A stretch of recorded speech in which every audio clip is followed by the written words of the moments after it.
আজকে দেখাবো একদম টক ঝাল মিষ্টি একটা দুর্দান্ত রেসিপি। একবার বানালে বারবার কিন্তু বানাতে মন চাইবে, এটা কিন্তু প্রতিটা ভিডিওতে আমি বলে থাকি। কিন্তু বিশ্বাস করুন, একবার এই পদ্ধতি যদি কুমড়োটা বানিয়ে দেখান তো বিশ্বাস করুন বারবার কিন্তু বানাতে মন চাইবে। আজকে আমি এই কুমড়োর তরকারিটা লুচির সাথে পরিবেশন করেছি। ফুলকো ফুলকো লুচির সাথে এই কুমড়োর তরকারিটা অসাধারণ লাগে। আশা করি আপনাদের এই ছোট ছোট টিপসটা অনেক কাজে লাগবে। আর অবশ্যই অনেক ছোট ছোট টিপস শেয়ার করব যাতে রান্নাটা আরো সুস্বাদু হয়ে ওঠে। তো প্রথমে এইখানে আমি একটা পাকা কুমড়ো নিয়েছি, এরপর কুমড়োটাকে আমি বীজগুলো ফেলে দিয়েছি আর এরপর ভালো করে ধুয়ে তার মধ্যে আমি চোখাগুলো ছাড়িয়ে নিয়েছি। চোখাগুলো কিন্তু একটু রাখবো, পুরোটা কিন্তু ছাড়াবো না। তারপর ডুমো ডুমো করে কেটে নেব, খুব বড় সাইজ করেও রাখবো না তো খুব ছোট সাইজ করেও রাখবো না, কারণ চোখাটা একটু থাকলে তার স্বাদ কিন্তু আরো দুগুণ বেড়ে যায়। এরপর আমার এখানে কুমড়োগুলো সব কাটা হয়ে গেছে, একটা পাত্রে আমি ঢেলে ভালো করে ধুয়ে নেব। এবার একটা হামল দিস্তা নিয়ে নিয়েছি, এরপর আমি এখানে দুটো কাঁচা লঙ্কা আর তার সাথে সামান্য একটু আদাকে ভালো করে থেতো করে নেব। আপনারা চাইলে এটা কিন্তু মিক্সি বাটির মধ্যেও করতে পারেন, কিন্তু হ্যাঁ, একদম মিহি করে করবেন না, একটু যাতে দানা দানা থাকে সেভাবেই মিক্সি বাটিতে চেষ্টা করবেন বাটবার। আর এই হামল দিস্তাতে যদি থাকে তাহলে অবশ্যই হামল দিস্তাতে করার চেষ্টা করবেন, তাহলে রান্নাটা আরো স্বাদ কিন্তু দুগুণ বাড়বে। এখানে আমার লঙ্কাটা আর আদাটা খুব সুন্দর কিন্তু ম্যাশ হয়ে গেছে। এরপর আমি এইখানে এই 1 চামচের মতন গোটা ধনে আর তার সাথে 1 চামচ গোটা মৌরি নিয়ে নিয়েছি। এরপর এগুলোকে ভালো করে আবার একসাথে সবগুলোকে আমুল দিস্তাতে পেস্ট করে নেব। তাহলে দেখবেন এই স্বাদটা কিন্তু অসাধারণ লাগবে। মৌরিটা কিন্তু দেওয়ার চেষ্টা করবেন, এই রান্নাতে মৌরিটা কিন্তু অনেক স্বাদটা বাড়িয়ে দেয়। আর দেখুন এখানে আমুল দিস্তাতে একদম দানা দানা ভাবে আমার এটা পেস্ট তৈরি হয়ে গেছে। এরপর আমি এখানে ফোড়ন হিসাবে যেসব মশলাগুলো দেবো সেগুলো এখানে আমি নিয়ে নিচ্ছি।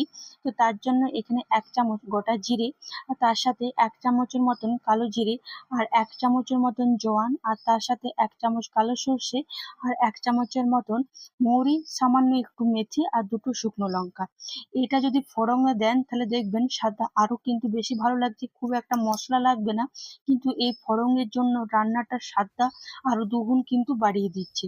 এরপর গ্যাসের আঁচ অন করে তার মধ্যে সর্ষের তেল দিয়ে দিয়েছি 2 চামচ। আর যে ফড়ংটা ছিল সেই ফড়ংটা এখানে অ্যাড করে একটা তেজপাতা আর সামান্য কিন্তু হিং অ্যাড করে দিলাম। অবশ্যই চেষ্টা করবেন এই রান্নাটা কিন্তু সর্ষের তেলে করার। সঙ্গে দিয়ে দিন যেটা আমরা থেতো করে রাখলাম আদা কাঁচা লঙ্কা, সেটা লো টু হাই মিডিয়ামে 1 মিনিটের মতন ভালো করে নাড়াচাড়া করে নেব। আর তারপর আমরা এখানে যে কুমড়োটা ধুয়ে রেখেছিলাম সেই কুমড়োটা অ্যাড করব। আর তার সাথে সামান্য একটু লবণ, কাশ্মীরি রেড চিলি পাউডার, একটু সামান্য হলুদ গুঁড়ো, জিরে গুঁড়ো অ্যাড করে সবকিছু ভালো করে মিশিয়ে নেব। আর যখন ফোড়নটা আপনারা দেবেন তখন তেলটা কিন্তু খুব ভালো করে একদম ধোঁয়াদারের মতন গরম হওয়া চাই, তারপরে ফোড়নগুলো দেওয়ার চেষ্টা করবেন। তারপর গ্যাসের আঁচ লো করে আদা কাঁচা লঙ্কা গোটা ধনে আর মৌরির যে পেস্টটা তৈরি করেছিলাম সেটা এখানে অ্যাড করে দেব। আর তারপরে 1 সেকেন্ড নাড়াচাড়া করে নেওয়ার পর এখানে কুমড়োটা অ্যাড করে দেব। কুমড়োটাকে আমাদেরকে 5 মিনিটের মতন মাঝারি আঁচে কিন্তু ভালো করে ভেজে নিতে হবে। এরপর কোনো পানি ছাড়াই আমরা কিন্তু 5 মিনিটের মতন এই কুমড়োটাকে কিন্তু ভাজতে হবে। কুমড়োটা খুব দ্রুত কিন্তু সেদ্ধ হয়ে যায়, বেশি গলালে কিন্তু একদমই ভালো লাগে না। তো আমি এখানে কিছুটা ছোলা নিয়েছি, ছোলাটাকে আমি আগেই সেদ্ধ করে নিয়েছি।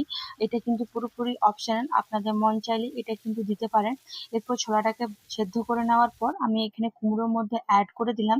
অ্যাড করে আবার ভালো করে মিশিয়ে নেব। আর তারপর আমি লো টু হাই মিডিয়াম করে এখানে আমি 4 মিনিটের জন্য ঢাকা দিয়ে রেখে দেবো।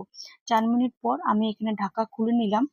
তারপরে আমি এখানে 1 চামচের মতন চিনি ইউজ করেছি। আপনারা চাইলে কিন্তু গুঁড়ো ইউজ করতে পারেন। এই কুমড়োটাতে চিনি না দিলে কিন্তু একদমই ভালো লাগবে না। প্রথমেই বলেছিলাম যে এই রেসিপিটা টক ঝাল মিষ্টি হবে, তাই চিনি বা গুড় দেওয়ার চেষ্টা নিশ্চয়ই করবেন।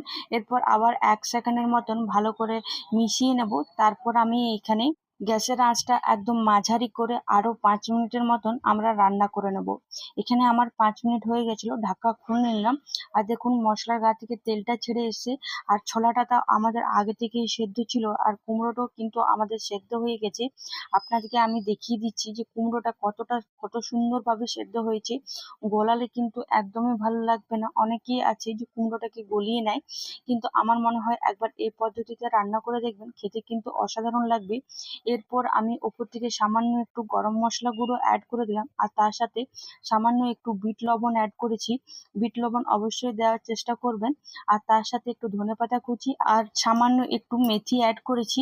আর এই সব কিছু অ্যাড করে দেওয়ার পর আবার ভালো করে সবকিছু মিশিয়ে নেব। আর দেখুন কি সুন্দর ঘন হয়েছে এই কুমড়োর তরকারিটা। এটা টক ঝাল মিষ্টি কুমড়োর তরকারি পুরোপুরি রেডি হয়ে গেছে। আর আশা করি আপনারা অবশ্যই বাড়িতে একবার এভাবে কুমড়োর তরকারি করে আমাকে কিন্তু কমেন্টে জানাবেন। আর আজকে আমি এই ফুলকো লুচির সাথে পরিবেশন করেছি। আপনাদের যদি এই ভিডিওটা ভালো লেগে থাকে তাহলে অবশ্যই আমাকে কমেন্ট করে জানাতে ভুলবেন না।